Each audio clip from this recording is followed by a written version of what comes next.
You're watching No More Flinching Talk, Tell Your Story podcast, where truth takes the mic, fear takes a backseat, and testimonies take the lead.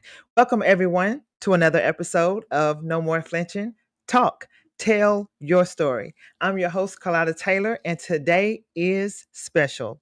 If you're watching right now, let us know where you're tuning in from. Somebody you love might need to hear what's about to be said. Take a second, drop a comment. Let us know where you're tuning in from and keep your ears and hearts open. There is inspiration in tonight's episode. Now, we will have the thought of the day by my mentor, C. Maxwell. A leader is one who knows the way, and shows the way. A great leader, courage, takes the courage to fulfill his vision, comes from passion, not position. All right. Now, let's welcome back to another powerful episode of No More Flinching Talk. Tell Your Story podcast, where silence gets shattered and truth takes the mic. I was first contacted by a US based Guyanese and a business partner who urged me to take a closer look at the tragic case of Adriana Young. That connection led to today's guest, a man of principle, power, and purpose. I had the honor of appearing twice on his incredible platform where I shared my insight from a former homicide and child protection detective point of view. What followed was more than a connection, it was an awakening. And now I have the honor and privilege of bringing him on this platform where we get to the heart of the matter without flinching. Nigel London was born in Mackenzie, and pardon me if I say this wrong, Linden, hopefully, Guyana, a trained science educator, a college graduate from Cyril Potter and the University of Guyana. Nigel's early journey led from classrooms to Bahamas and eventually to the United States. His calling evolved into something greater.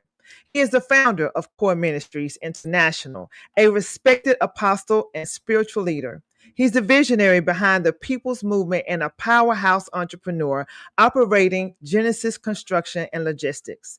But even more than titles, Nigel is a man who stands unshaken for the integrity and rights and future of Guyanese people around the world. Tonight, we revisit his roots. We highlight his childhood, the adversities he's overcome, and the mission that drives his work today. We'll hear what he believes is critical in the fight for justice in the Adriana Young's case and what he feels we must focus on moving forward. And of course, we will give him the space to speak freely on the passions and the projects that are closest to his heart. This is the podcast people are talking about. This is the guest you do not want to miss. This is No More Flinching Talk. And without further ado, let's welcome Nigel London to the mic. How are you doing, Nigel? I'm doing very well. Kind introduction. Thanks to you, Carlotta, and to all of the viewers. And most, I must say that I'm certainly grateful for the connection that was made. And it has certainly led us to a place where I believe destiny, divine destiny has orchestrated. So thank you so much. And I'm doing very well. Better now. Absolutely. Absolutely. Absolutely. So before we get into these questions, tell us about how your day is going. Anything that you would like to say before we dive off into tonight's conversation? Well, this is just a part of my day. I think sometimes my day begins when the sun goes down, as he always does, because there's so many things I have to get done. I just take a moment. I pause. For example, today I started out this time to say there's nothing that'd be more important than sitting here to speak with you, apart from if some emergency arose in my family, of course. But I'm happy that none existed. So I'm here. But I have days when I have to manage work sites in reference to construction. I'm awakened many times to meetings in the political arena. Then I have to deal with counseling or hearing somebody's issues. So my days never seem to end, but somehow I manage to get a few hours of sleep here and there.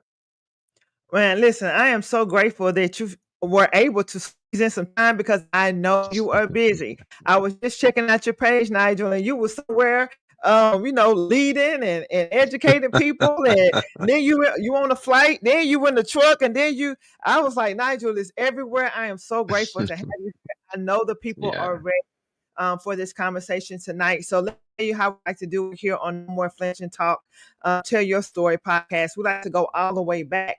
And the reason why we like to go back to childhood is because that's where a lot of things are birthed.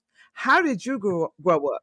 As Nigel answers this question, as he highlights what he's doing in his life, I want you to pay special attention to that because I believe everybody has a story. I believe everybody has overcame adversity, and that's what this platform is all about. It's about sharing your story. So, first question, Nigel, I want to know, and the people want to know, how did the foundation of your childhood shape your ability to lead through adversity?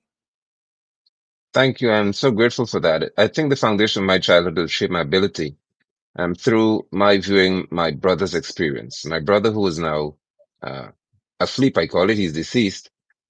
He is my only brother. And as I was born, he gave me my name, by the way.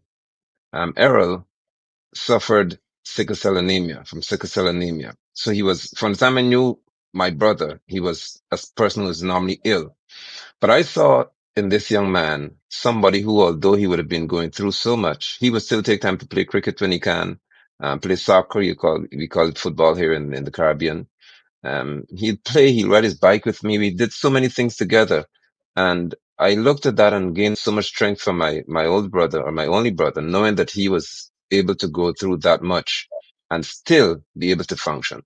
Additionally, my father, Errol Sr., I was surrounded by very strong men. His father, Walter London, my grandfather. So my life has been fashioned by men who are extremely strong. And they taught me not to be afraid of and not to be scared to stand, especially for what is right.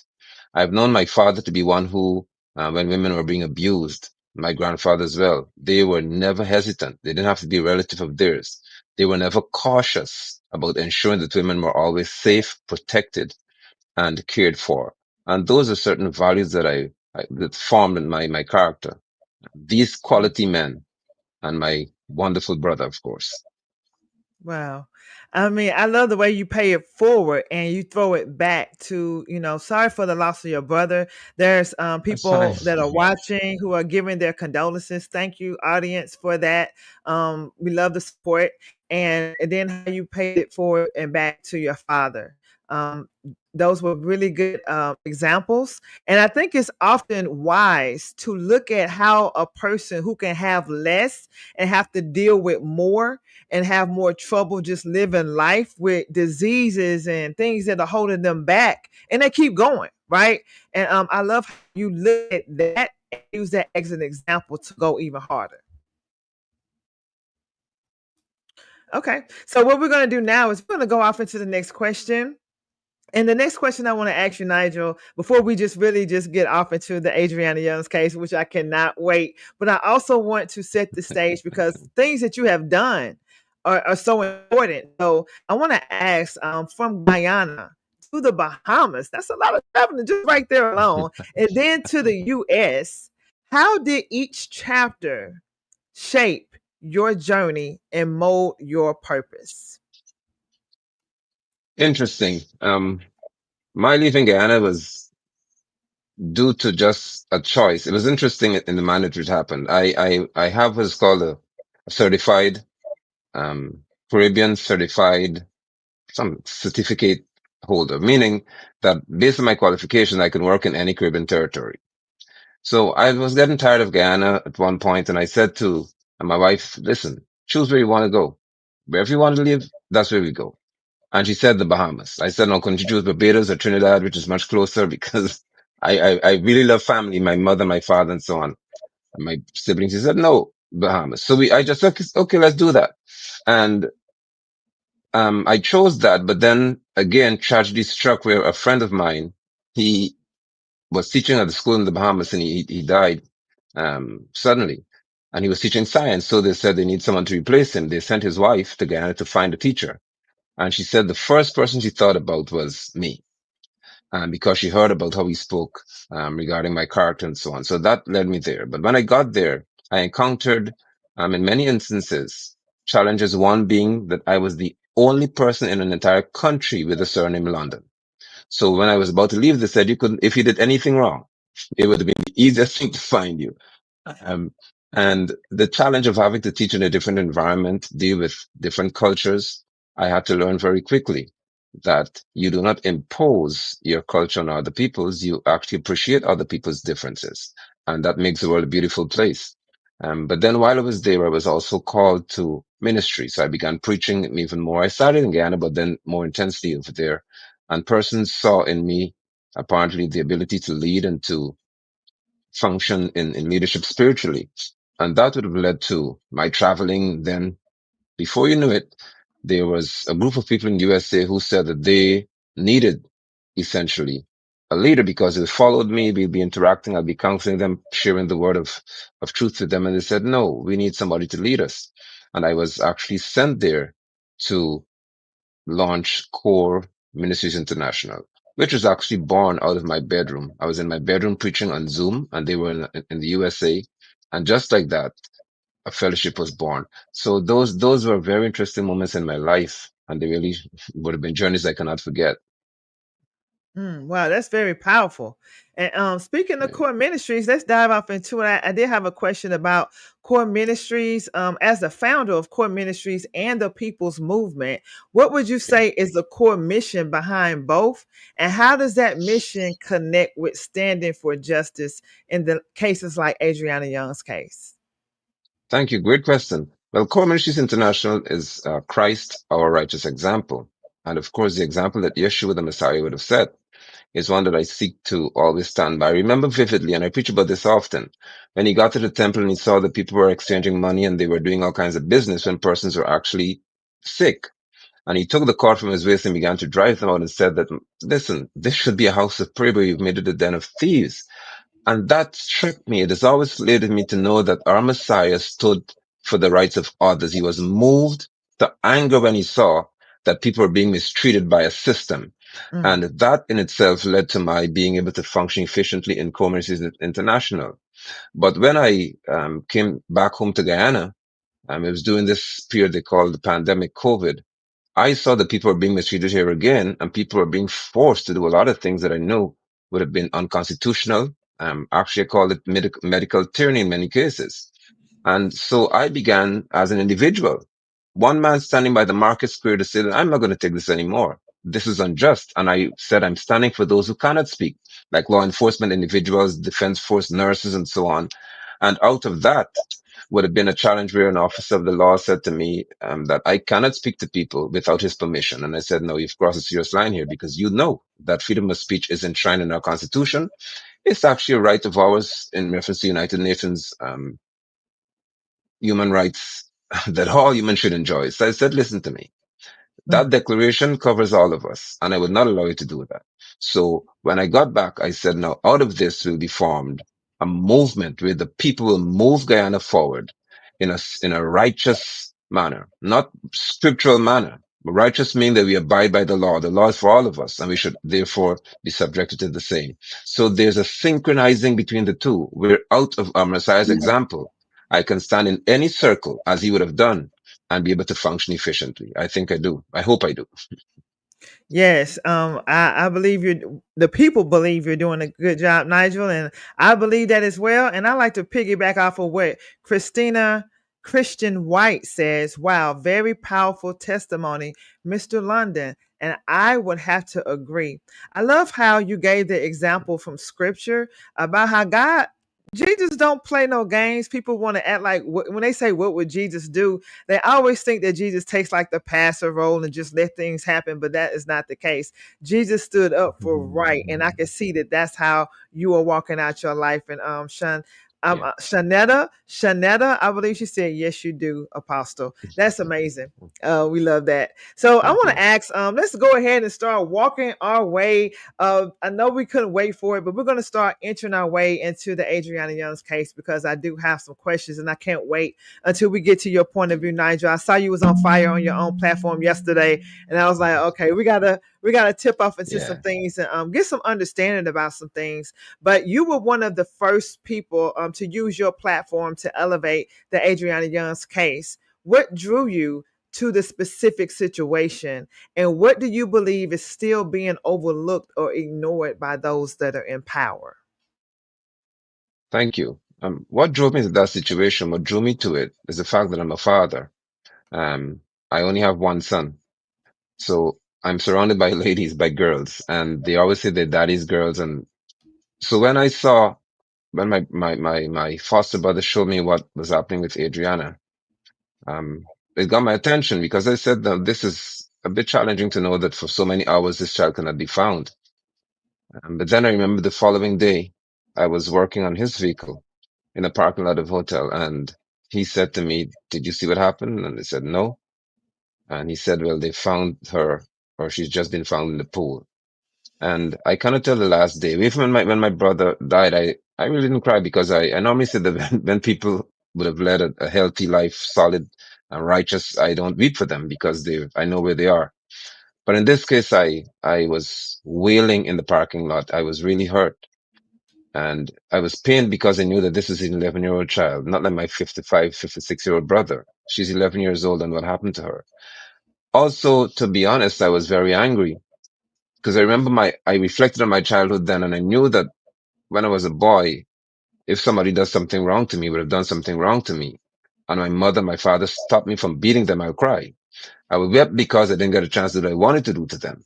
And that day I was there because when I saw there was this officer, a senior ranking official in the Guyana police force officer lying to people and the way the police would have barred individuals from really accessing that facility, I was enraged. And the things I wanted to do, I knew I couldn't do them because I'm a father, I'm a leader. And I knew that would not have brought justice to the situation, but just brought relief to me. That really struck a chord and I had to at that moment use what I knew, which was my voice, the platform. But I'm further to that. I remember that before I went out to fix his car, I was in the house and I got on a broadcast. That was about at 8 or so the morning. And I said to the people in Tushan, you need to go out on the road and stand, not just quietly, but you need to show these people that you mean business. You're not about to play since our child is missing and the circumstance under which he's missing point to abduction. And the people were becoming loud to say, no, they demand to see this girl. And then suddenly she popped up in the pool. And so that really would have thrust me in a position whereby I had to continuously stand. And I made a vow on that day that it doesn't matter what it took. And I say here again that I would go to the end of the earth and beyond the earth to deal with those people who did this to Adriana because I saw her as my daughter. I felt about what would happen if this were my child. And I knew that I would not have been as composed as Sir Brian. That he was hurt. I would not have been as nice as he would have been under those circumstances. And as a result of that, I pledged my life to ensuring that this matter is seen through the end. And that's powerful, Nigel. Um, you're making me reflect on how this case was first brought to my attention, and I remember I was just stuck because how was this able to happen in Yeah, front of an audience of people and family members and we're talking a hotel. So the very first thing, and I have to just expound on this because I think this is really my first time just going into this direction. But the very first time, it could be or could not be. I probably said it before. I'm not sure. But the very first time that I saw and heard that Adriana was missing, right? You know, in normal missing children cases, if a child goes missing, the officer shows up at a residence, okay, and they're there to take the report, and the child is missing. We know the child is not here because the person wouldn't be saying they're missing. They don't never say, "Let me check the house," right. because Yeah, the parents or whoever the guardians are saying the child is missing somewhere out there, right? What struck me the most initially with this Adriana's case is that it was my child is missing and she's somewhere here. yeah, yeah, That takes urgency to another level. We're not saying my child is missing or she, went away somewhere. We know she is here on these grounds, at this facility, and at that point, everything should have been done to make sure that she was located.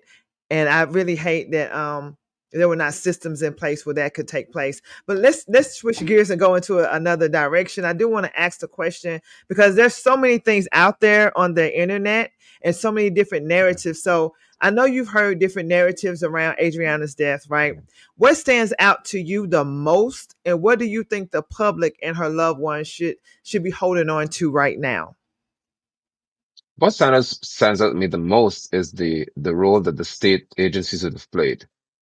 And that role, it's embarrassing to be a Guyanese at this time to say what I'm saying, but I've never seen under normal circumstances where as high as the president of a country, I mean, that's the citizen number one.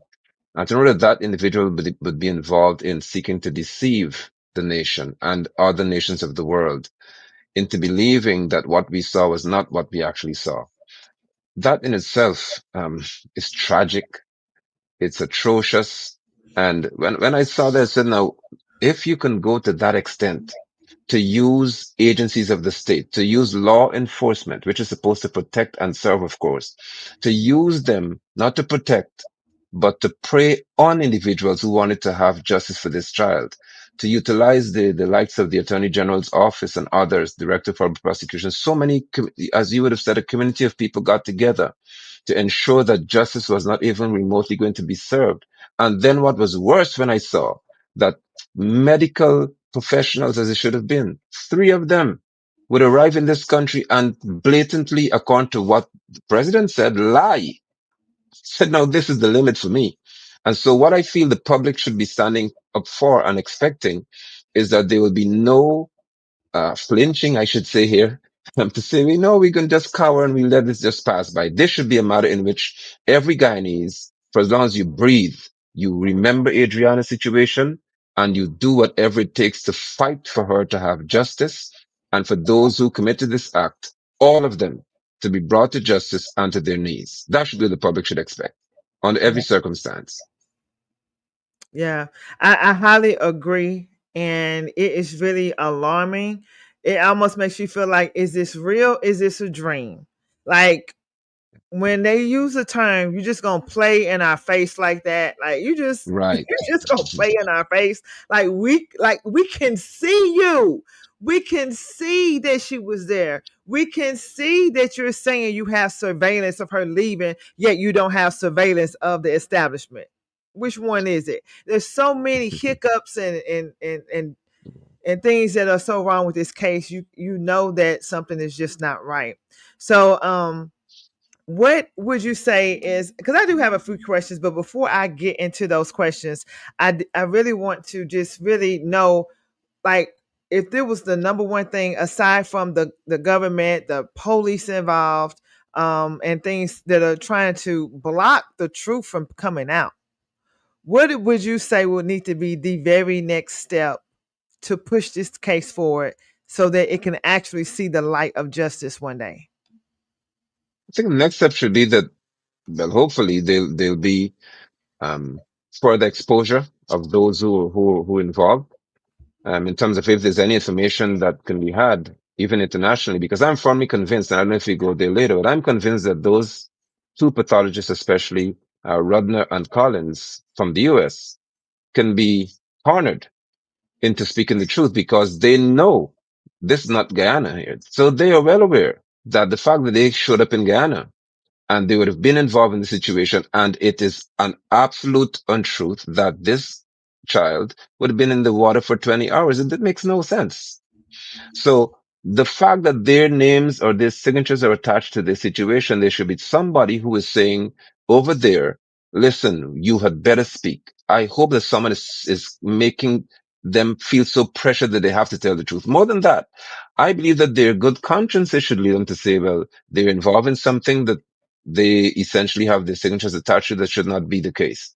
And in some way, they would seek to have justice brought because I do not have hope and confidence in what happens over here in Guyana since there's been no international investigation of merit, there's been no even as simple as a polygraph examination done just to say, okay, then well, we have a hint that somebody's trying to withhold the truth here. Additionally, I believe that the relatives of Adriana who had been at the pool should have to answer questions publicly, maybe in a court of law. There should be some situation where people are driven to having to say something. And I must also say that the owner of the hotel, who in my mind is a very central figure in this entire situation, should be brought back in to some environment where he has to speak to what he has now begun to say, because what he's saying makes absolutely no sense, and it just incriminates him even further. He was at a salon and he showed up at a hotel. There were two people there, and he then said, well, he was about to take his clothes off to search, but he didn't. Now he owns the pool. He owns the facility. And the swimming instructor tell him, well, she's not here. And he said, okay, fine, she's not here. Let's go somewhere else. That is bunkum. Poppycock. It doesn't make any sense. So I would like to think that they would be all compelled to speak at some forum somewhere. And if that fails, then as was being done before, people with evidence should begin to present it on these platforms. So they're cornered into, and we have eyes all around the world who say, oh, we're seeing this and we know what you're doing. And at some point, there will be justice served, hopefully after an administration has changed here in Guyana. Right, man. You dropped some really powerful nuggets right there, and I have seen people who were quiet before, especially when it comes to like the staff and the ownership of the Doubleday Hotel. I have started to see them kind of come out with certain narratives and trying to paint certain pictures. That's what it appears to me.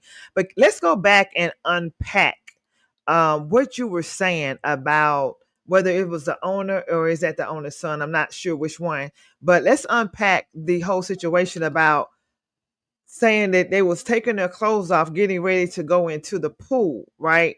To check to see if there was anything in the pool, which we have already discovered, and we already knew the day she went missing that you could see in the pool and there was nothing and nobody in the pool at the time, like throughout the night. And then there was also a crowd of people who had decided to stay at the hotel, right? Who were around the pool. I was trying to find that video for this episode, but I couldn't find it in time. But I do remember seeing it where these people were just kind of walking around the pool at a certain point that morning before she was delivered back. I say delivered back to the pool. But can you walk us Right. through that and just kind of break that down? Because a lot of times what I've known that when you can really have a solid case, timelines are important.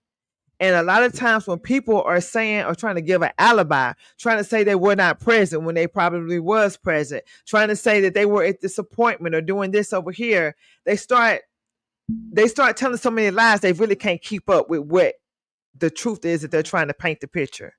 So can you walk us through that? The whole one of the owners saying something about they were taking their clothes off to get ready to go into the pool to search for it. Can you break that down for us, please?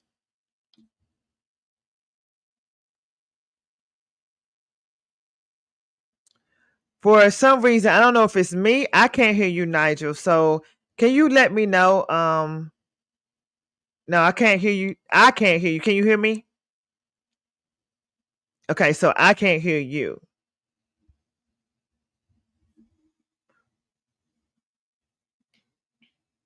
Right. I still can't hear you. And if you can hear me and see me, can you let me Yes, know let's in get the rid of this. comments? Yeah, I can hear you now. I can hear you now. I can hear you It's now. better now? Yes, I can hear you now. Okay, Thank so you, we'll Daniel work L. with that.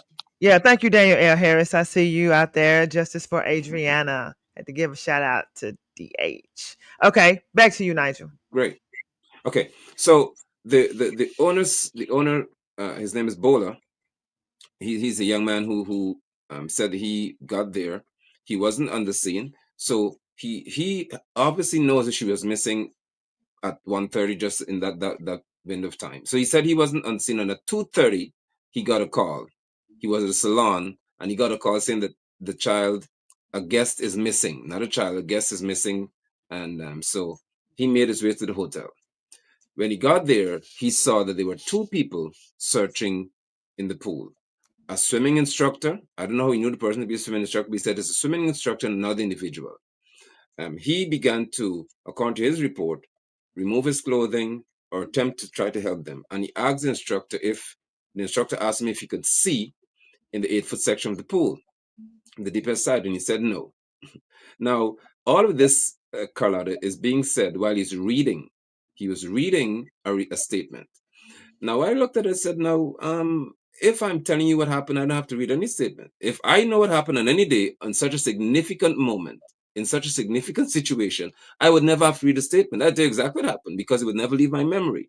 He was reading the statement, and he said that in the statement he was reading that he attempted to take his clothes off, and then the instructor asked the grandmother whether Adriana could swim, and the grandmother said yes, and the instructor told him, well, no, she's not here because she could swim. And he simply left and began helping them to open bonds, doors, and so on. And when I heard that, I said, no, this fella knows exactly what he's saying and why he's saying what he's saying. Because there is no way that if somebody tells me that a child isn't there, and he forgot apparently that in an earlier broadcast with somebody else, he said that he suggested that the pool be searched. So, and we spoke to this. Now, if he suggested that the pool be searched, and he said only 2 people were there, why would he not join to search? Instead, he said, okay, you cannot see the pool, it's too murky, so let's go somewhere else. And he accepted that. So as I began to unpack these things, I said, this guy is being mendacious. He's lying. He is not telling the truth. And I want to know why he has to read a statement that is also incoherent. It doesn't make any sense. And some person, I picked it up, I said it maybe just being an error whereby he said he got a call at 2:30 and he got there at 12:50. So I said, oh, well, it doesn't make any sense. But it could be that he was reading and somebody wrote the wrong thing on the paper because it may have taken him 20 minutes to get there. And he never said where he was. Further to that, he mentioned that the search of the pool was only done by 2 individuals. So I'm saying now, if you have 1 hour in this alibi he's building, there's an hour. He wasn't there at 1:30 when she was missing. He got there after 2:30. How does he know that no one else searched? He was certain nobody else searched the pool. That's what he's saying. Only 2 people. And he told the swimming instructor to go and ensure he was digging with his hands to search. All of these details he was seeking to add, or he's adding to the story. And at that moment, I discovered that within myself, I believe, and that's my opinion, that this young man, the fact that he had to read that statement is not telling us the truth. Of course not. I mean, I think I caught a little bit of it because I was really busy yesterday. And when I did catch him, he was talking about how he grew up at Christmas time. And I just was, I didn't understand what was going on. But then I did see that a picture was trying to be painted. And I can clearly tell that he's trying to give a prepared statement, but somebody else wrote it. And if this Right. is your facility and you want to make a stand for justice, there's too many things that's just not adding up. I don't understand what's going on, but I'm sure that it didn't go how he thought it was going to go, because that was not good press. That was not a good thing to do. But we'll keep it moving. So now I really want to ask you. I want to play a clip because I really feel like if the more people who are taking a stand, standing up for Adriana. See, I have a strong conviction for being the voice for the voiceless, right? The only person who was a true victim in this case, that's really the truest victim of all, because we all feel it, is Adriana Young. Yeah. Who is not able to speak. And I feel like that's where people and advocacy steps in, people like yourself and myself and others who are speaking out about injustice for this poor baby. And then right now, the people that I feel that should be speaking. I'm waiting to listen to what's being said. And I came across a short video, Nigel, and I'm going to play it. But I want your take. it's. I want your take on this because I feel like the energy was going in the right direction. I'm not really sure when this video was aired, but it's someone that's very pivotal, like very important in this case. And I just want you to take a look at it as the audience take a look at it, and then I'm not gonna play the whole thing. I'm just gonna play like a few seconds. It's a minute. I clipped to a minute and 3 seconds, but I'm not gonna play for the whole minute. I just want you to catch the vibe and the energy. And Nigel, then I want you to tell me your thoughts on, what do you think and what do you think should be happening? Because I'm not an attorney. I'm not an attorney. I didn't go to law school. I took the LSAT just for grants to see if I would score high, Nigel, and I actually got accepted to a law school in Florida, right? But I never Oh, studied for the wow. LSAT. Oh yeah. So when I used to go to court, real quick, when I used to go to court, I would have my badge and my gun on my hip, right? And you would clearly see I'm a plainclothes detective, but there would be judges like, attorney, what do you you want to step over here? And I'm like, I'm not an attorney. I got a whole badge and gun on Wow. my hip, and you're still calling me an attorney. But no, I'm not an Interesting. attorney. But I want to highlight a clip because I thought when I looked at this, I was like, yes, this is what the family needs. This type of attorney, somebody who's ready to like make a stand, And then, but I want to expound. I want you to expound on it once I get the clip. I'm gonna come right back to you. Hold on one Sure. moment. By lawyers. There are satisfactory answers in relation to her death. They have moved out of the stage of mourning and they are joining hands with every single Guyanese who will join their hands in ensuring that the truth is unearthed.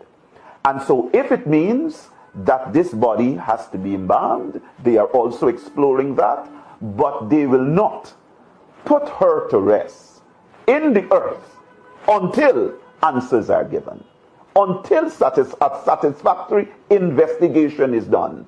And that is their position. That is their position. Their position is not influenced by lawyers. Their position is not influenced by politicians. This is a mother and father who believe that the lies which have been told about their precious child, it will not go unnoticed, and they will not allow her to go on the earth and not fight. Okay, Nigel, I misspoke. Once it started playing, I just said let it rip. I had to go on and let the whole 1 minute and 3 seconds go. But tell me about your thoughts, because I'm not too connected with how Guyana operates when it comes to government, when it comes to attorneys, when it comes to what attorneys' stances, what they should be doing. What do you feel is this attorney's position like? What's your vibe of how things are going with this case with the attorney? When and that's Dexter Todd. So when that attorney would have spoken to that situation, it would have been just around the time, and even from my preaching perspective, I would have preached that the blood of Adriana is crying from the ground, and that Yahweh hears it. And so the father, although she's not alive, you shouldn't put her in the ground. Let there be justice. Do not just bury your child. Let there be justice. That was said on the 4th of May. The funeral should have been on the 5th of May, and this was postponed. And that was, for me, a moment whereby all of Ghana should have celebrated to know that they were willing to take a stance.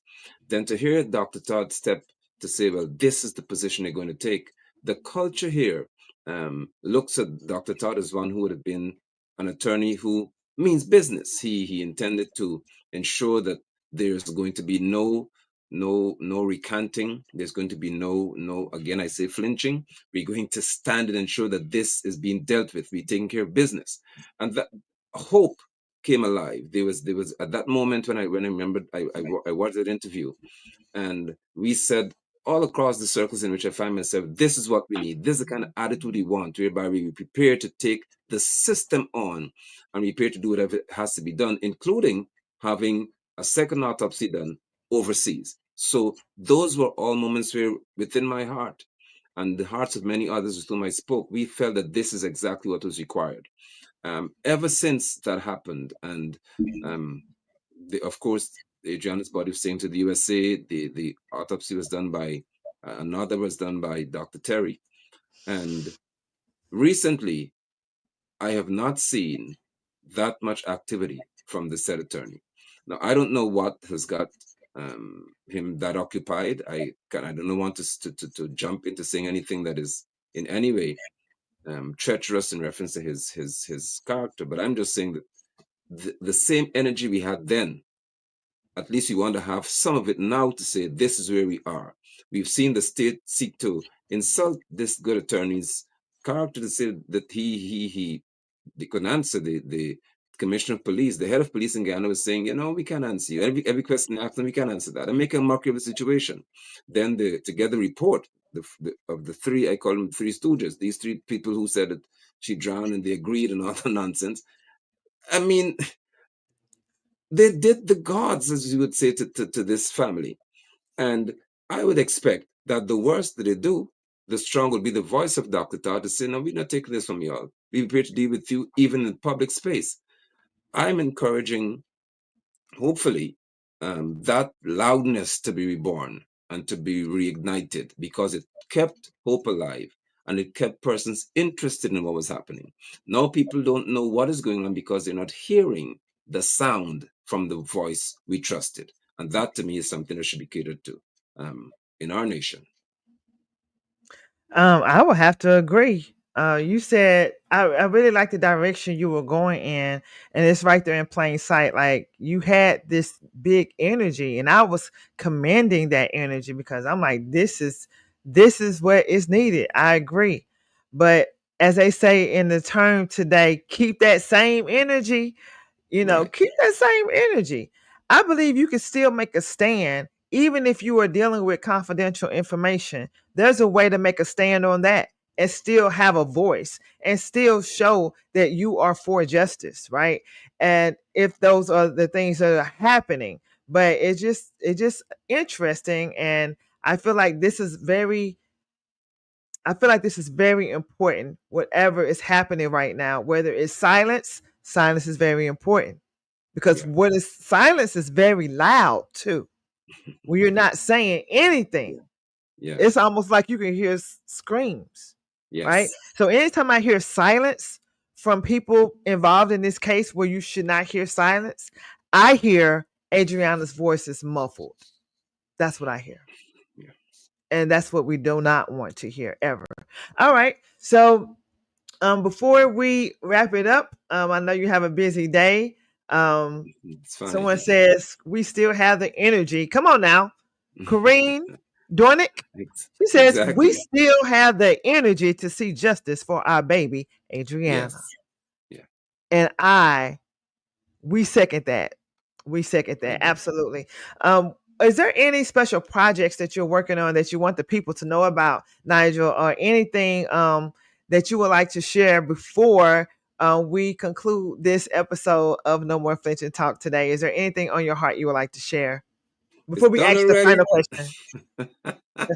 I, I was prepared to sit there all evening with you if I can. I'm so comfortable. I'm so happy to know that you're such a gracious hostess. What's happening for us is that I'm really engaged in seeking to have a different political experience in our country. That's the main project. Apart from residential and commercial work, which is construction, that is easy for me to do. The hard part for me to do is to have Guyanese not lose interest in this situation. And because it happens is that the narrative is being the party, the ruling party, the PPP, they're trying to wrench that narrative away from the people of Ghana to say, listen, whatever we tell you happened is what happened. And we want you to accept that we had nothing to do with this. Now, the supporters are talking about the grandmother, the grandmother, the grandmother.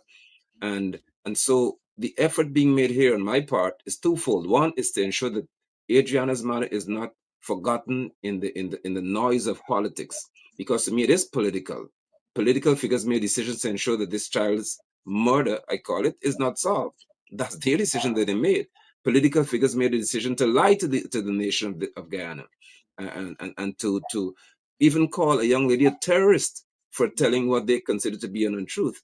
And so the energy on my part and the effort on my part is to ensure that this is not forgotten in the noise called choose me, elect me, vote for us. That must be present at the table whenever we have a discussion.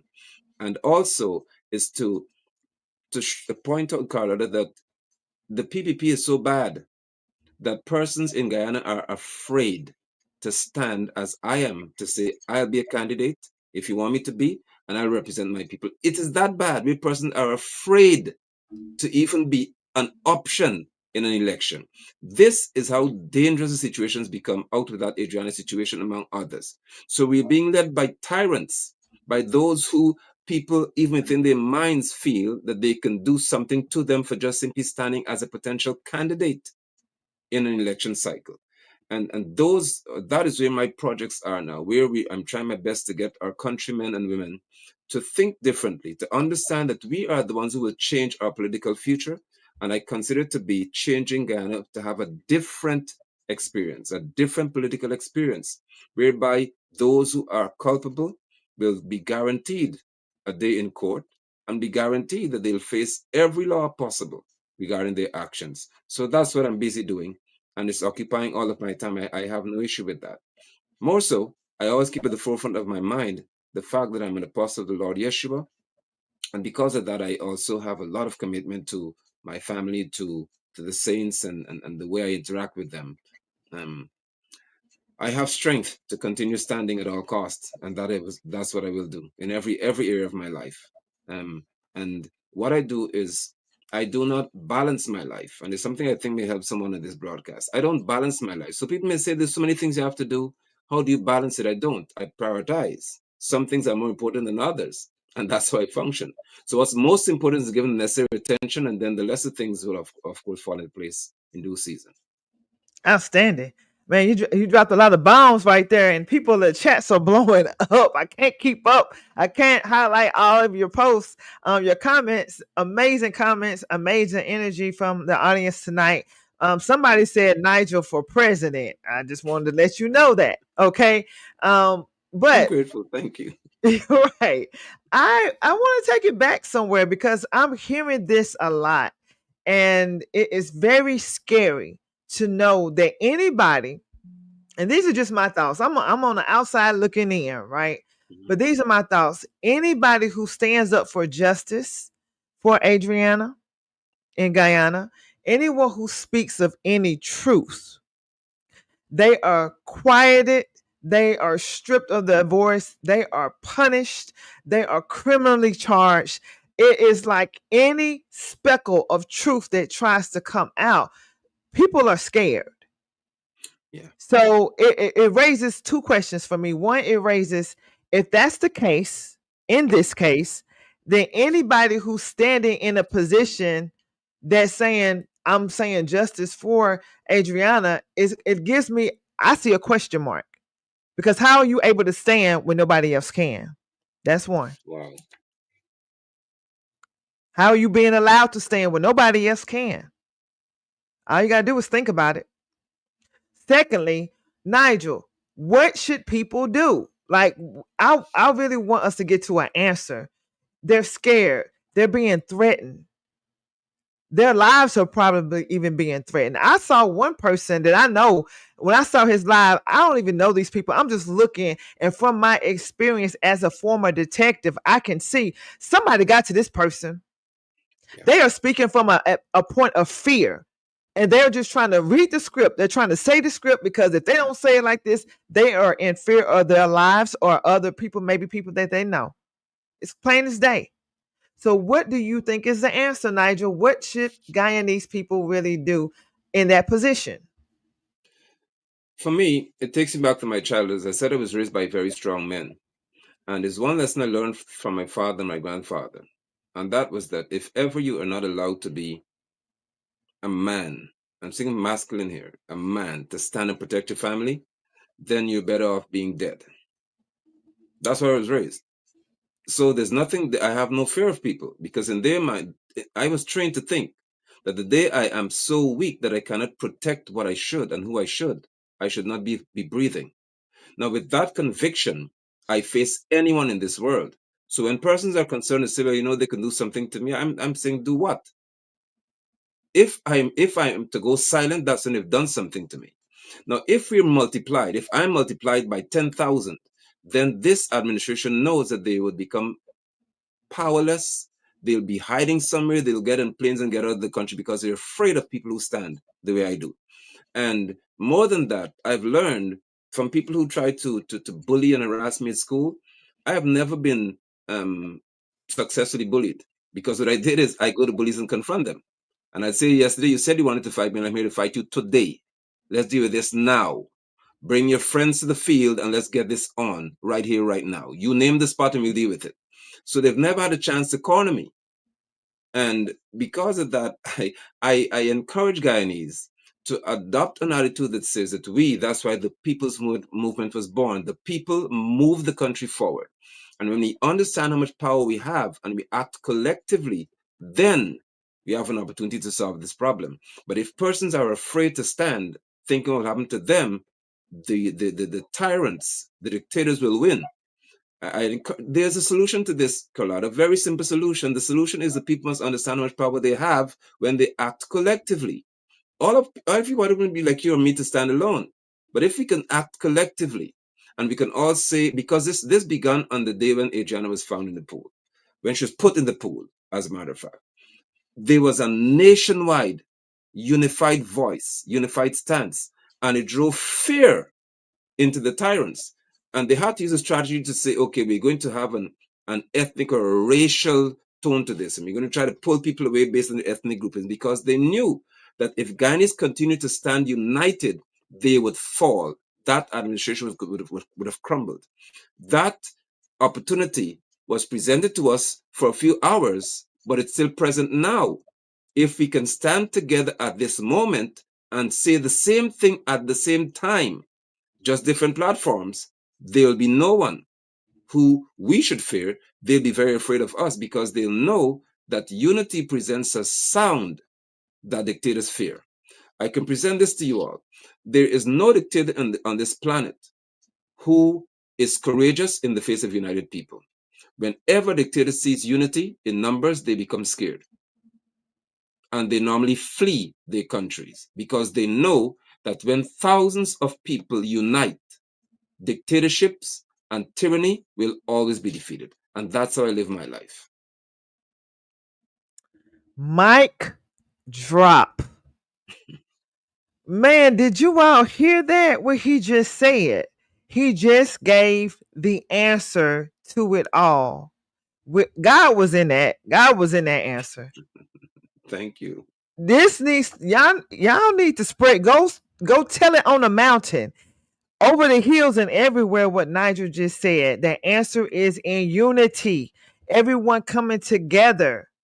Man, stand for something. Yeah. I really appreciate that. That was very profound. The chats are blowing up. I cannot keep up with all of the amazing comments, Nigel.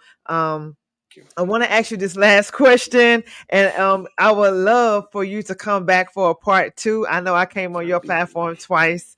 We probably gonna have to bring you back as this case progresses, and hopefully we'll come back with even better news the next time. But we gotta ask you this question, because this question is the core of this platform, and the question is, Nigel, what does No More Flinching mean to you, and how does that show up in moments in your life? Oh boy. Thank you for asking it. No More Flinching has become, when I saw the name of it, when I was researching on what you're doing, nostalgic in that I remember my childhood.